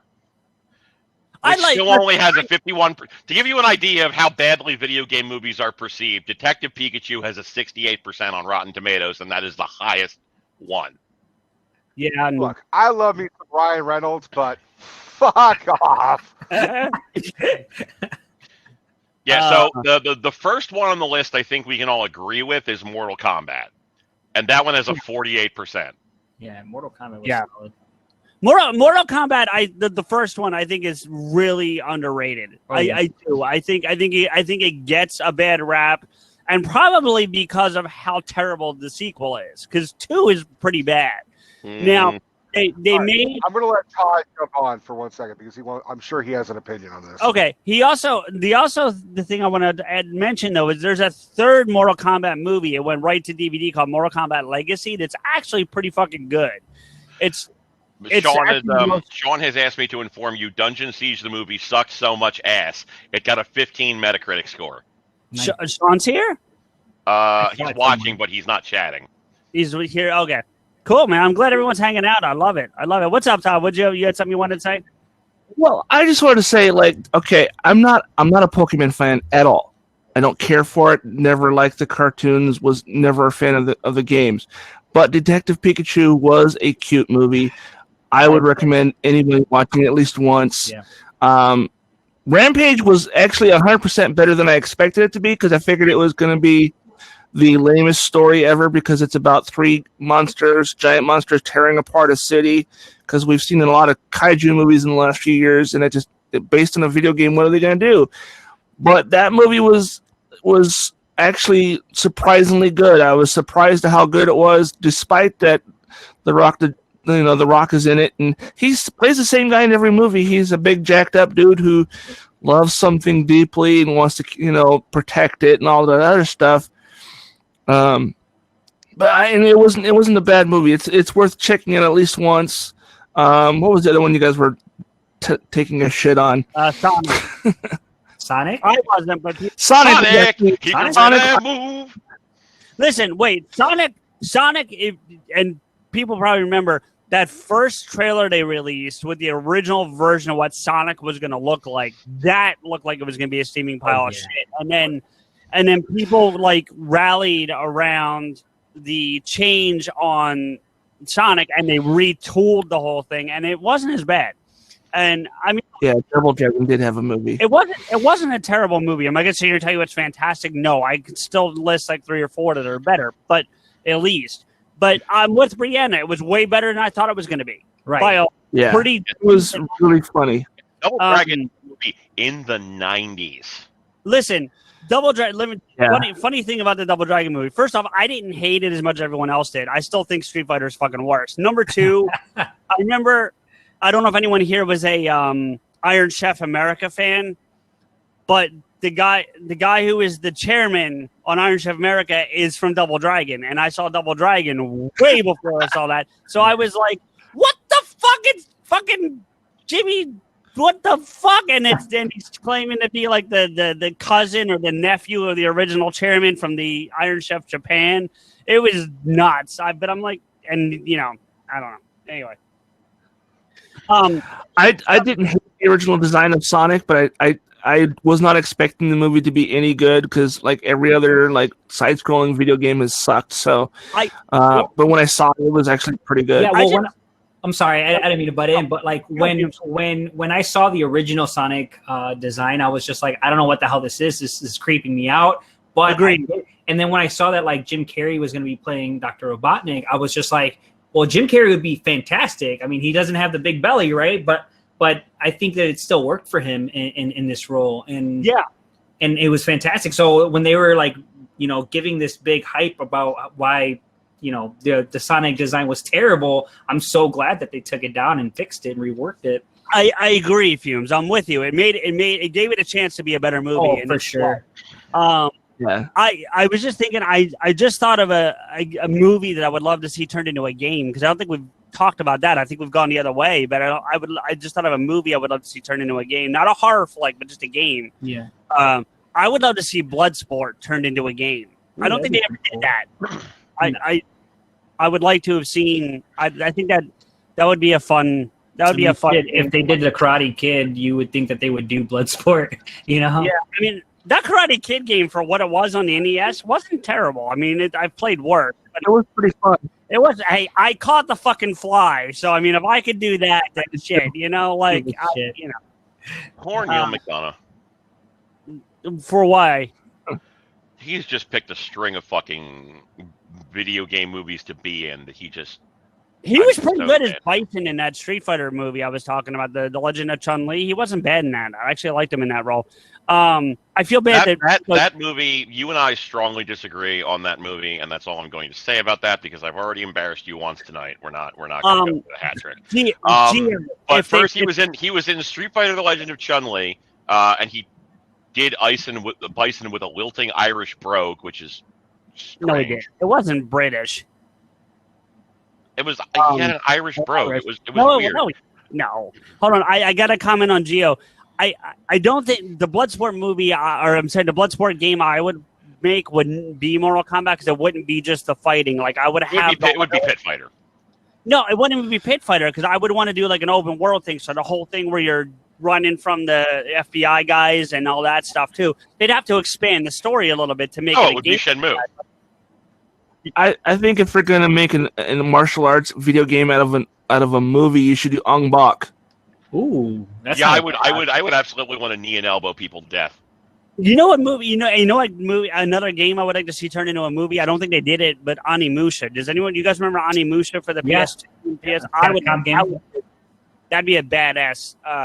Probably an anime. I don't think they made anything live action about it though. But yeah, so he was in Street Fighter: The Legend of Chun-Li. He was in Sonic the Hedgehog, and now he's cast to be in the Resident Evil remake. I don't remember him being in Sonic. I believe you, but I don't remember it. He was Major Bennington. Gio, I'm with you. Onimusha is a great... The only thing I had against Onimusha is that it fell to a trope that a lot of games did in the time that God of War came out, with the red and the green and the blue and absorbing the orbs, because Devil May Cry did it. Onimusha did it. That really bad fucking God of War ripoff game. What was it? Inferno? That was a terrible fucking ripoff of God of War. Those all kind of had that same trope. So that was my only real gripe about Onimusha, but otherwise it was fantastic. I love that series. I wish they would make another one. And I think the same people that made that made Heavenly Sword, which was a great game for the PS. Heavenly Sword, yeah. That's a really underrated game. Not many people know about that game. Agreed. And then another movie that I would love to see based on a game that just occurred to me. Another game not a lot of people know about, but The Darkness. Oh yeah, that was such a great game. But here's the rub, right? You have to get Patton to come back and do the voice again for the monsters because Michael Patton. I think it's Mike Patton. Mike Patton. Mike Patton. Yeah, Mike Patton from Faith No More. Faith No More and Mr. Bungle and a couple other bands. He did the voices of the creatures in that game, so he has to come back. I have problems with Mike Patton as a musician, mostly because he got rich and then he decided I never want to make anything anybody wants to listen to ever again. But like as a voice talent, oh no, he is amazing. He does all the voice work for all of the Darkness creatures in the Darkness just with his own voice, no effects, and it's great. And Mike Patton would absolutely come back and do that because, like, he was trying to get into video game voice acting for a while. Aside from being in the Darkness, he was the lead character in the Bionic Commando reboot, which was bad and nobody should play it. I actually didn't mind.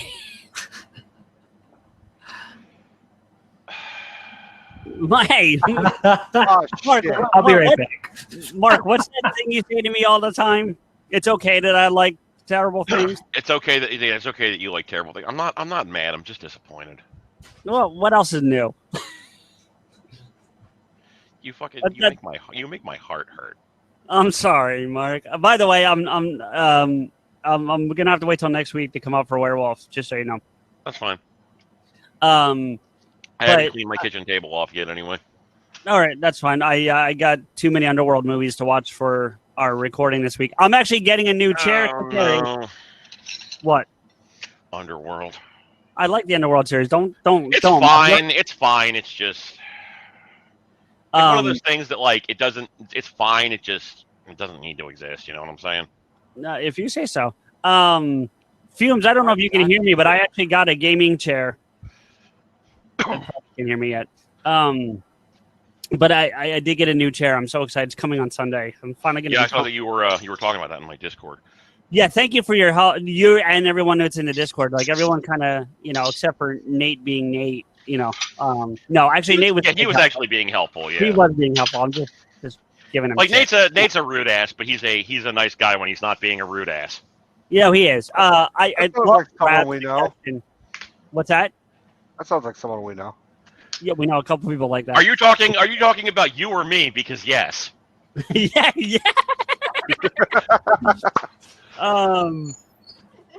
Mark is my fucking spirit animal. Mark is your spirit animal. Yeah. Listen, we're basically like you're the West Coast version of me. I'm the East Coast version of you. That's just how it goes. That's not terribly accurate. I feel awful. Whoever the fuck is like us in like the Midwest or like the South or some shit. Well, yeah, like Rico and I are the antimatter versions of one another. He can grow an amazing beard, and I have a full head of hair. Yeah, that's actually very accurate. I can't argue with that. But I can't grow a beard for shit. Like my beard looks horrible. It looks like it was glued on badly. FuMZ. I got a gaming chair finally. A Respawn. Oh, very nice. Yeah, coming.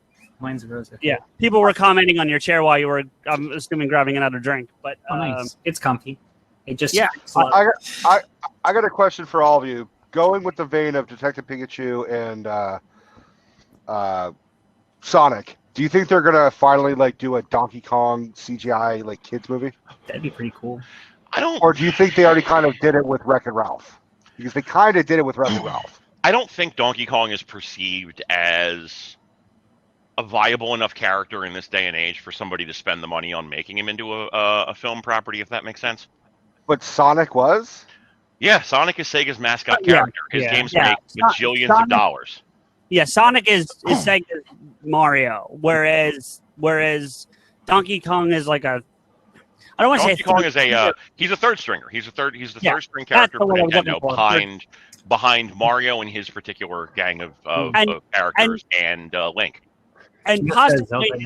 and possibly fourth behind Kirby, even. I would say Kirby hasn't had a significant game in a while, but from a Nintendo perspective, maybe. But he's got a following, Mark. That's the point. Yeah. You're right. We'll talk the game in a minute. But by the way, do you guys know the origin of Kirby? The lawyer, Nintendo's lawyer. Yeah. Did you see that documentary films on Netflix? Yeah. Yeah, it's so good. If you guys are gamers and you have not watched High Score on Netflix, go check that documentary out. It is fucking worth it. It's really good. Wasn't Kirby's the fucking pig gelatinous thing that sucks everything, right? Yes. So that's based on a lawyer as a fucking soul sucking. Based off Nintendo's lawyer. Yeah. Wow. If I was Kirby the lawyer, I'd be pissed. It looks like him too. Mario was based off of fucking Shigeru Miyamoto's landlord. True. There's Italians in Japan? I don't know if he was. I think it was in L.A. Oh, right. You gotta. I don't remember where. I don't remember for sure where he was, but yeah, basically. One of my favorite things about the Mario franchise is the fact that. What? Kirby is pretty much Mark as a video game character. Nate, Mark, you wanna address that? No, I am fat. He's right. Okay. Pink Gelatinous character that sucks a lot. Yeah. Are you, he's correct. But also people like me. Unlike Nate. I was gonna say, is Nate looking in the mirror? Because that sounds more like himself. Honestly. Yeah, but unlike Nate, people like Kirby. That's true. Kirby's right here. He's not appreciating this. I see him. Yeah, he's back there. I see him. Appreciating this talk right now, guys. FuMZ, you got a couple you can think of, like games that could go to movies or vice versa that we haven't talked about? How about the ones that they're working on? Even TV shows. I think they're working on The Last of Us, and I think even a God of War film. Nope. An HBO series. Don't want it. The Last of Us, really? I'm not a fan of The Last of Us. Oof, man, that's rough. Like I'm not gonna be like my typical shitty self about it. Yeah.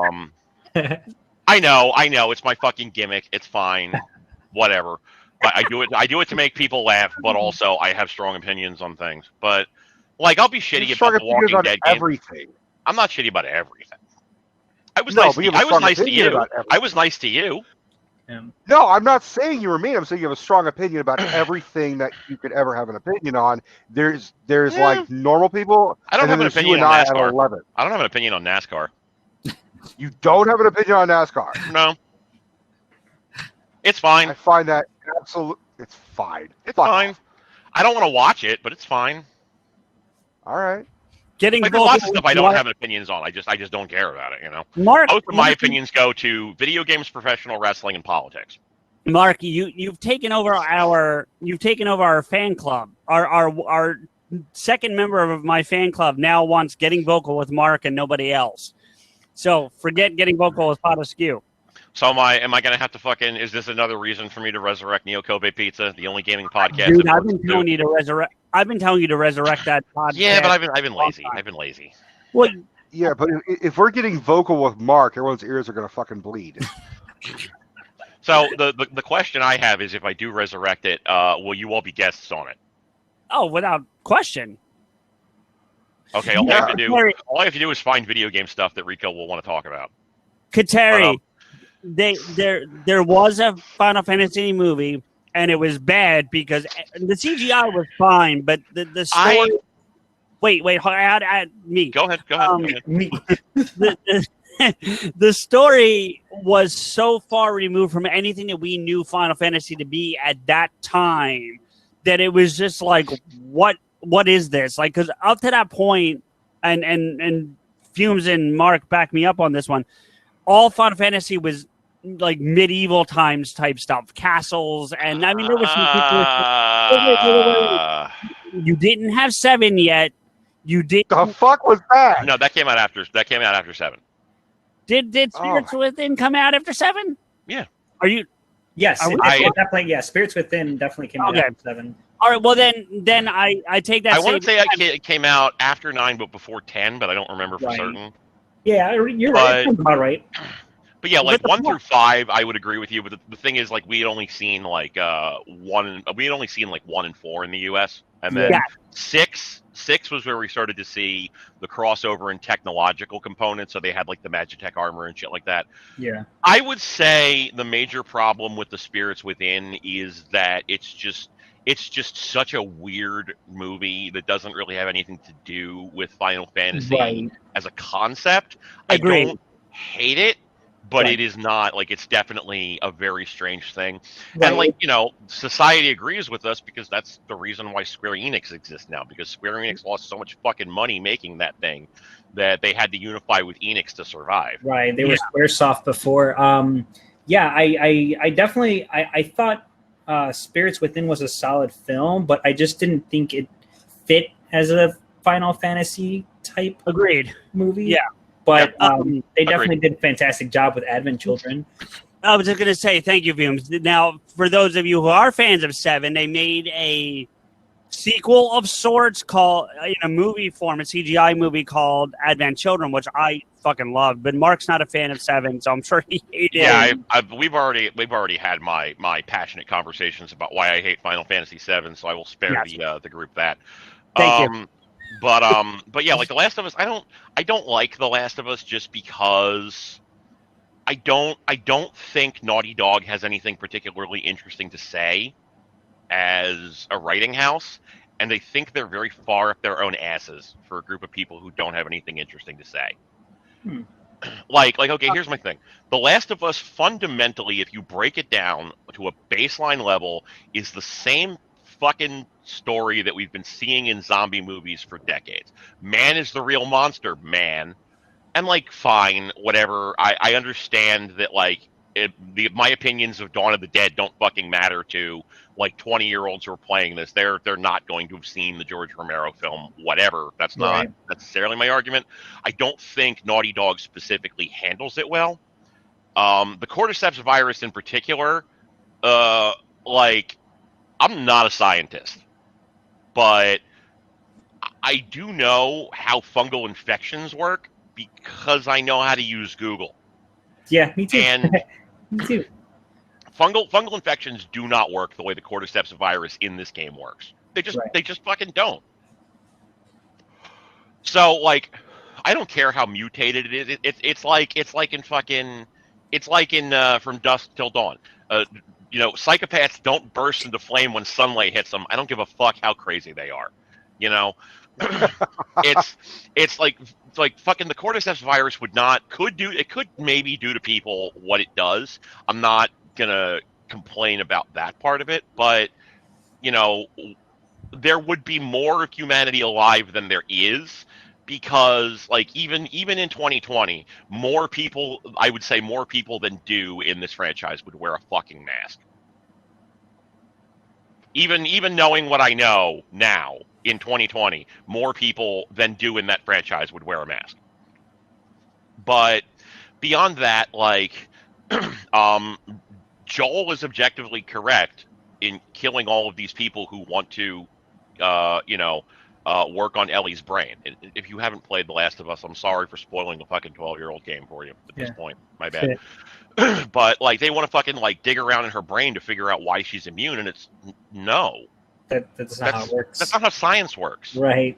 I'm with you a little bit, Mark, in this regard. Like, and FuMZ, you and I have had this conversation off air several times, especially when The Last of Us became a PlayStation Plus game, like in June or whatever it was. Yeah. That I played the game and I enjoyed the game just fine, but like, I know a lot of people that are like, it is the greatest game ever made, and I'm like, no. Like, it's solid. Depending on, I know, Mark, you're a little less on the story, but I found the story to be fine. I'm not saying it's the greatest story I've ever heard. Yeah. But it was a fine enough game, and I had mechanically it played well, and I had a good time with it and whatever. But like, I know people that like live and die by this game, and I'm like, it's not that good. I'm like, to Rico's point from way earlier in the episode, I played that game when it was called Resident Evil 4. Well, here's my thing, and at the risk of turning this into like an involved conversation, I do want to say, gamers collectively are looking for a sort of a white whale of sorts, in that they want to find. I know, but I'm going somewhere with this. Just give me a second. No, I'm not talking to you. I'm was it. talking to Todd. That was a Oh. Todd comment, not yours. You're fine. Rico was cleaning his cat's ass on the camera. The motherfucker like walks through dirt all the time, and he crawls on me. I'm not gonna just wait for him to clean himself. That's fair. That I didn't stick my tongue in his asshole. I didn't fucking pull a mark. I didn't stick my tongue in my cat's asshole. What? No, you Never French kiss mind. my asshole. Sure. Oh, That's not a mark. French my anus. Yes. Okay. But like gamers are sort of looking for their white whale, in that they want a game that representatively they can hold up and be like, and I think FuMZ will probably agree with me on this, that they can hold up and be like, this is proof that video games are art. Now you have to take our medium seriously.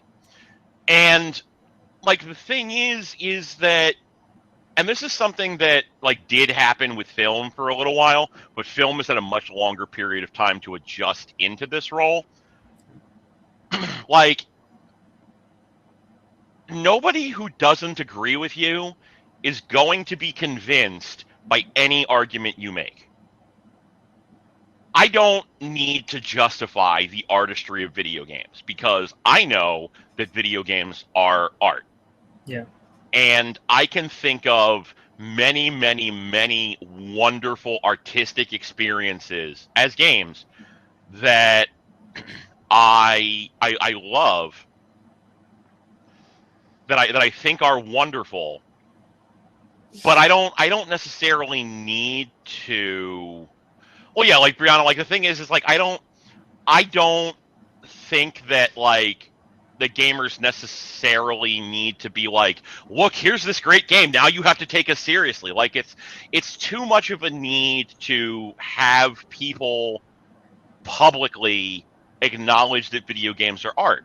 And on an individual level, you can convince people, right? You can sit down and you can go to somebody who doesn't like video games, and you can say, like, I could given enough time convince you, if you don't like professional wrestling, that professional wrestling is great. Yeah. Because I could pick storylines that would engage you, and matches that would pay off those storylines in ways that you would appreciate. Because I understand the craft, I understand the medium, and I understand how to make it desirable to somebody if they weren't immediately into it. Mark, I got to interject here for a minute, because I feel like I want to defend you for a minute. I don't know if you're keeping an eye on the chat.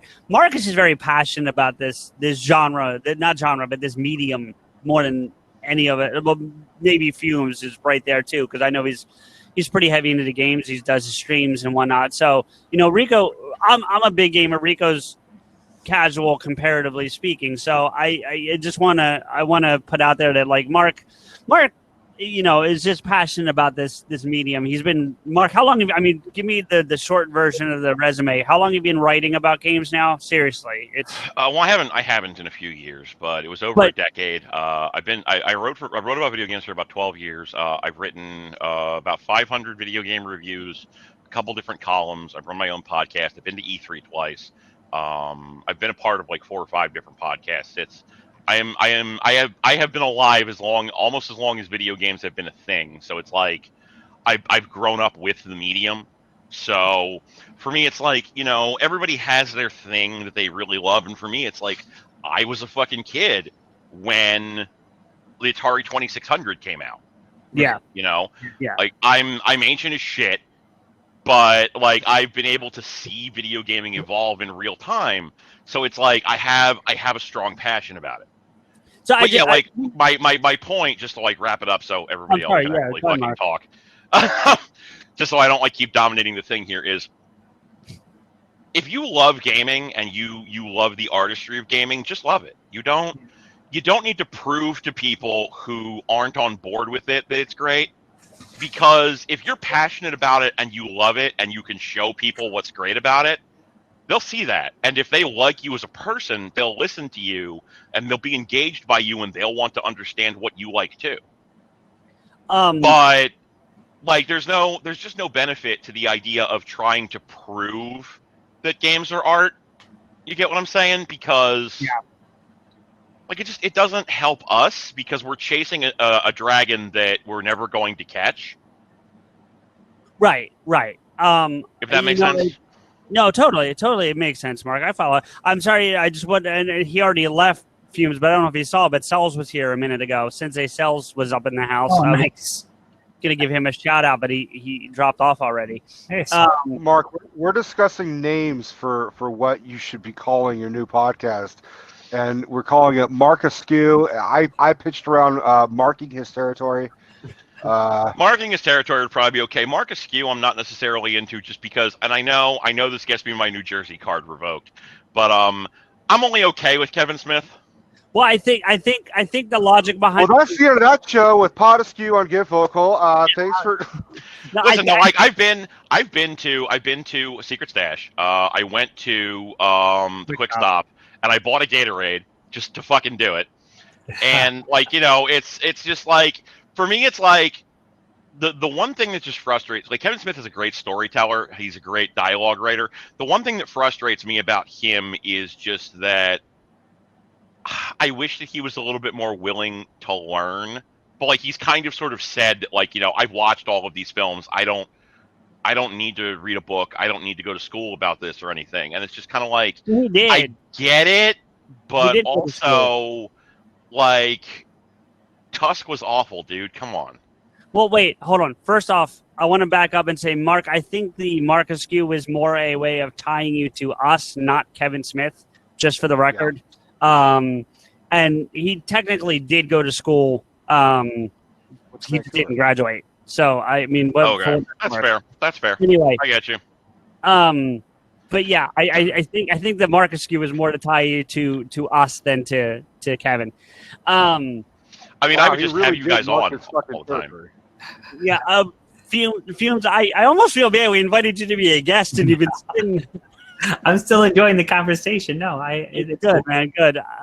Because we've loved being on. Listen, I actually want to back up for a second and talk about that for a minute because like this is a direct result of you. I'm not gonna lie. Yeah. Like this right here is a direct result of your show. Oh, because this is your fault. Not where I was going. No, but the two times that you were gracious enough to have us on FuMZ Gaming, and I'm hopefully one day we'll be doing it again in the future. Yeah. But the interaction that we got to have with you and with your chat room, kind of gave Rico and I the bug, and then we just needed to find the forum, and then this was said, hey, you can do this, and we went, oh, okay, because they even do the whole thing like stars, like you get. Right. I see that. I noticed that. Yeah. Yeah, it's very very similar, and it's a direct result of you opening that door for us. So definitely got to give you a big thanks for inspiring us to do this. So, well, thanks. Well, we're gonna have to wrap up in about 15 minutes, but I had one more franchise, like a game. Like I would love a game based on a franchise to be done really well, and as far as I'm concerned, it's really yet to happen. I would love a proper game based on, like, I don't know, the Avengers, because the one that we got. They have it. You don't like it? You're out of your mind, Rico. That game's no. The story is great. Yeah, but that's what I'm hearing from everybody. Once you're done with the campaign, it just loses all of its playability or replayability. Yeah. It's just go to the same fucking part. Try and fucking. I mean, yeah, there's boss battles and shit, but at the same time, it's just like. I feel like it's a fucking phone app game on an Xbox or a PlayStation. Yeah. Yeah, like I really wish they hadn't tried to make it a live service game. Yeah. I wish it would have been a little bit more old school. Like, have an open world Marvel game. Look, Lego Marvel superheroes should not elicit more fun than fucking Avengers. Like, like Lego Marvel superheroes. You could fly around as Iron Man in all of New York City. And it's still fun.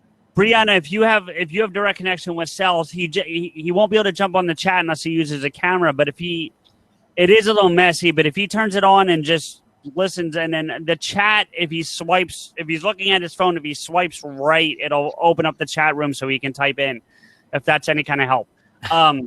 So it is more user friendly on a computer. Which, by the way, we should actually talk about that, Rico. So they are actually tearing down this platform. This is Get Vokl 1.0. They're tearing it down and rebuilding to 2.0. That'll be out early next year. There's a handful of shows that are going to be allowed to continue to broadcast during the reboot, if you will. And as we understand it, but have not been confirmed yet, we are going to be one of them. So there will still be Getting Vokl with PodAskew every Friday. But there's going to be a new platform coming, and as I understand, it's going to be very much more user-friendly for both us and for you guys as listeners. So I respect that. I respect like the actual willingness to tear down their platform and start over instead of just bolting shit to the same old framework like everybody else does. Yeah, no, I mean, now I think they're leaving this up, Mark, again for us or for like people like us that are going to be allowed to continue, or we're going to be using the 2.0 as it's built, so it might be a little buggy. We'll see. I don't know what the plan is, but the good news is, as far as I understand it, PodAskew will still be broadcasting every Friday from 8 to 10, which I'm excited about because we like I said, we love this format. So we're having a blast with this. It allows us to interact with people, allows us to have Mark on, and allows us to have FuMZ on and have these conversations, because both of you guys have been on PodAskew independently, and we go in with a topic and we take that topic straight through. I don't let it deviate very often, whereas on here, fuck it, we just let it we let it go with the flow, let it go. We'll go where the chat takes us, where Mark takes us, where FuMZ takes us, wherever it is, where Rico goes. It looks like Todd made the beta too, so that's pretty awesome. So we'll have our Friday night lineup of PodAskew right into Todd the 206 Geek. So it's going to be fun. But anyway, we got about 10 minutes before I need to start wrapping this thing down. Is there any other games that we can think of that we want to talk about? Maybe games that are coming, games that are out. I know two of us have got our PS5s reserved. FuMZ, you and I talked about that earlier. Mark, I know you didn't grab one in the initial release, but you'll get it eventually, I'm sure. Oh yeah. So, I've been too busy playing Warframe to give a shit, honestly. Dude, you've been all about that Warframe. That's all you've been playing for like 3 months now, at least, right? As I get older, I just find that like I want to find a game and just play it. And like everybody, I think, has their quote unquote forever game, which is the game that is just like you just want to grind that game and you don't care. Like Kane has Rocket League. I had Final Fantasy 14 before this. So it's just nice to have like a game that I know what it is and I can just play it and I can just zone out to do it. Like I'm fucking playing it right now, and like it doesn't distract me from being able to interact in any meaningful way because I don't have to fucking think about it. But go ahead, Mark. I'm sorry, I thought you were done your point. No, I was gonna say like the one thing I was gonna say is if you guys want to see an interesting video game movie that is not a U.S. release movie, the Phoenix Wright movie that came out in Japan is fucking rad as shit. There's a Phoenix Wright movie, really? Wow. It's made by Takashi Miike. Wow. Okay. Yeah, I definitely love the games. The games were fantastic. The movie is wonderful. It's basically based on like the first game, like parts of the first game. Yeah. Like they Takashi Miike, if you don't know, is basically known for making one of two kinds of things: weird shit and gross shit. And Phoenix Wright is definitely a case of weird shit. And it's just such a it's as close to perfect for a Phoenix Wright film as you could imagine. Okay. I always enjoyed watching you stream that series, Mark, so I'd be curious to see that. FuMZ, before I ask the question, actually, although the weirdest shit I think I've ever seen, and we've talked about this on your server, Mark, is that fucking KFC dating simulator where you date Colonel Sanders. But that's a whole nother fucking thing.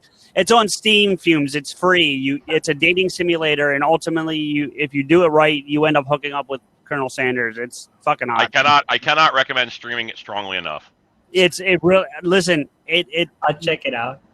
Debbie doesn't watch Mark's stream when I watch it because it doesn't interest her. Watching people play video games. She watched that thing from front to back. She was so captivated both by the game and Mark's commentary. It was worth every minute of it. You get the secret recipes. No, you don't. No, but that's part of the game. Is like I think someone steals the recipe and you have to get it back. Like it's great.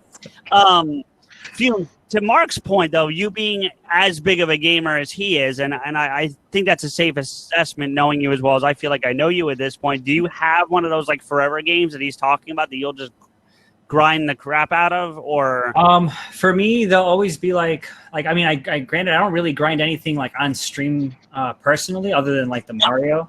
No, just yours. Like for you, just don't worry about stream, but just sit down and grind out and play and have a good time with whenever. That's any again, like horror games are kind of like my thing, but like in my own personal time. But I've always enjoyed like a bunch of like Nintendo stuff, like Castlevania and like Contra. Those are my games. Like 8-bit games were fantastic to play and something I could still grind to this day. By the way, have you seen Castlevania, the animated thing on Netflix? Oh yeah, the animated. Yeah, the anime was fantastic. So good. They're short. They're definitely short two So seasons, good. but they were so good. Yeah, so good. I agree. Would you guys be interested in a Castlevania live action though, like a feature film? Absolutely not. No? If Japan made it, maybe. If America made it, absolutely fucking Fair enough. But yeah, like I mean, to be fair, most video game movies are pretty terrible, and some of them have like they're just kind of I don't know. As much as shit. I don't want to say shitty, but like as weird as they are, like Mortal Kombat, like being one of my favorite movies that was made into like a from a video game. I think it's still a weird movie. It's aged pretty terribly, but I mean I think it's a fantastic film. Like just for video game purposes, it just reminds me of the game so much. Yeah. I don't think this is a controversial take, but I think it's probably safe to say for most people, their favorite video game movie is probably an anime.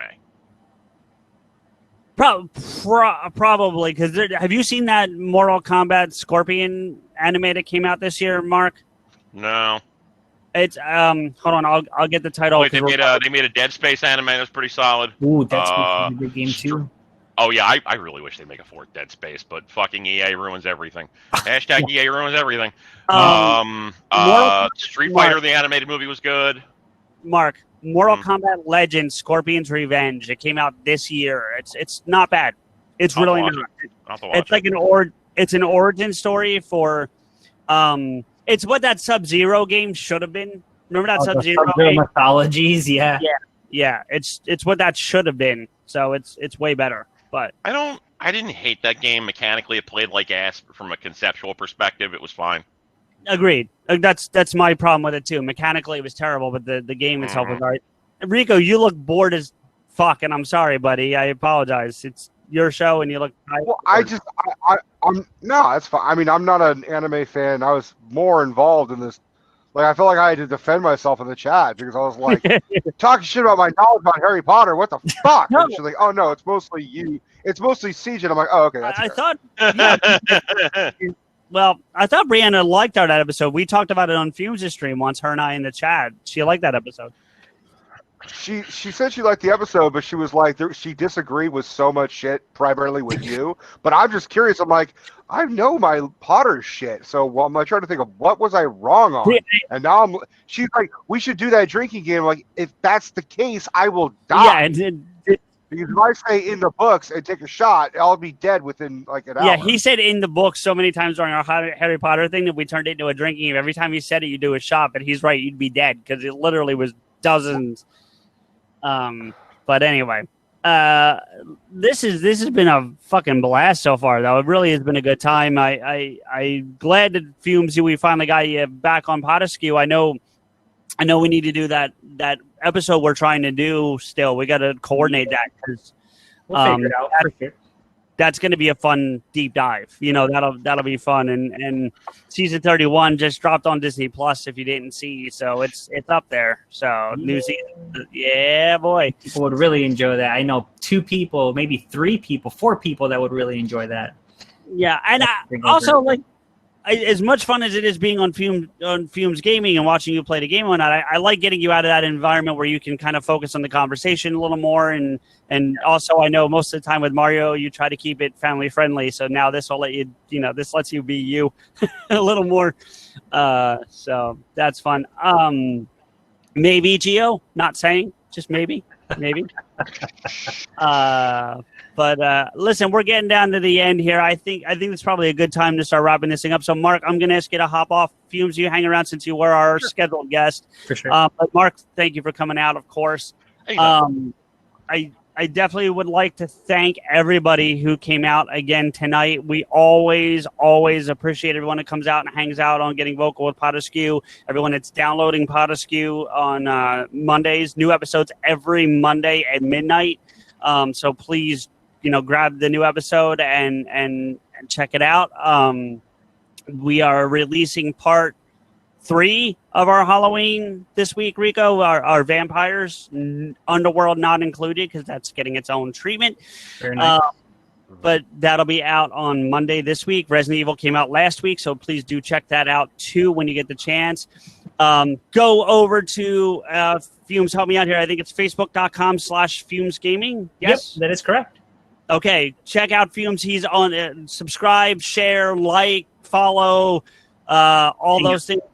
He is a fun watch because no matter what style game you're into, he's always playing different styles. So if you don't like the style tonight, it might be something completely different tomorrow, and it's a lot of fun. And nothing in my eyes still beats your Luigi Maker streams.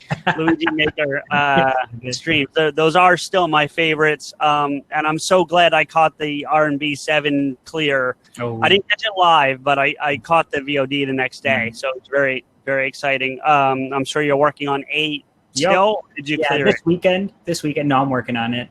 Okay. All right. Because you got through what? Like, you got through like 2/3 of 8 on like the first day of running on it. That was on the last stream where I completed R&B 7. Yeah, probably one of the most difficult levels I've ever played for sure.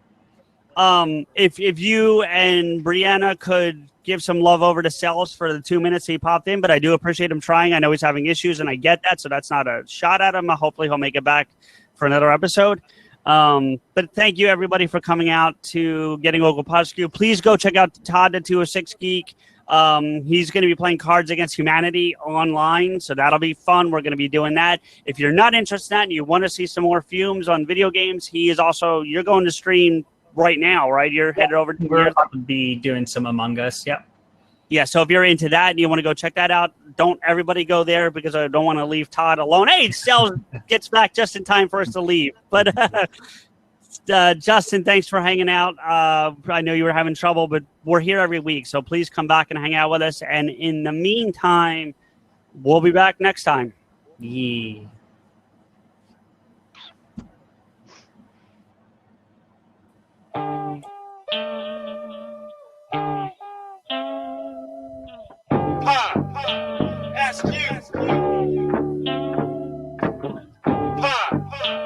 PodAskew.